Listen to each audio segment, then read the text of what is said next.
So I decided to start with the living room mainly because we actually worked on it this weekend. So different projects and ideas and things that we officially decided are pretty new and fresh in my mind.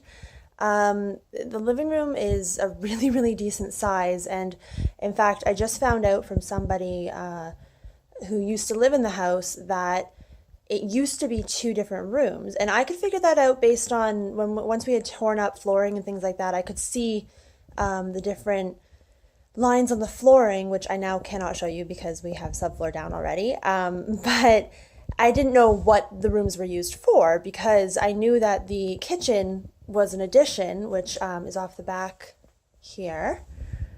So I didn't know whether or not this room was split and the back was the kitchen or the whatever, but thanks to somebody who used to live in the house, they informed me that the living room was a front parlor and then the back was used as a sewing room. So that got split in the 70s when they did their renovations then. And it's been open ever since, and I love how big it is. It'll be great for entertaining, and there's lots of space to do tons of stuff. As you can see, there's three really, really good sized windows, so there's tons of natural light. We don't have any lights in the house right now. We have electricity, but it just allows us to do basically we have one plug, so we can have a work light or we can have some of our tools that require electricity. But that's about it. So this is after work. I'm filming this at around 6:30 p.m. and it's really bright in here, which is magnificent. So if you can't tell, I'll just kind of go through some of the things we've done. Obviously, you can see we did the subfloor. Finally finished that yesterday, which is nice. Had a bit of complications, but the biggest complication we had with this room would be the dry rot. So you can see over here that white arrow was kind of our indicator, and then there's various white X's all along, and that was where the dry rot was really, really bad. We ended up pretty much rebuilding almost every single wall in this room.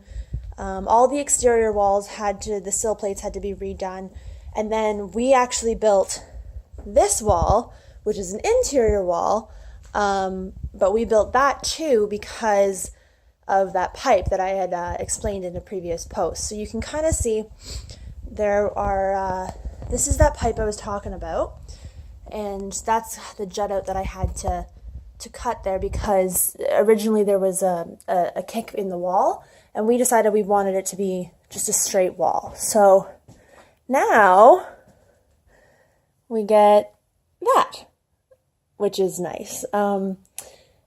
And the ceilings in here are a beautiful, beautiful 9 feet. We're going to actually, unfortunately, have some bulkheads that we have to have just because of in order to do heat properly upstairs, which kind of sucks, but it is what it is. We're gonna kind of overkill it a bit so that it looks more like a decorative feature, but it's not ideal, I guess, but we'll make it look like it's always been there. That thing on the wall there, that leads out to the chimney, and that's where the fireplace that we had, the gas burning fireplace, it was a gas stove, kind of, sat here, and we're going to do a little jut out. We're not going to install a gas fireplace right away, just because of cost and because of the age of the exhaust and everything, but we're still going to have a little bit of a jut out here, and we'll put a fireplace there, because I definitely like my ambient lights. So this is our living room. That is the front door right there, the front vestibule. So it comes into the living room, and then off of the back is the kitchen, which it's really nice. This house has really great flow with the stairs right in the middle.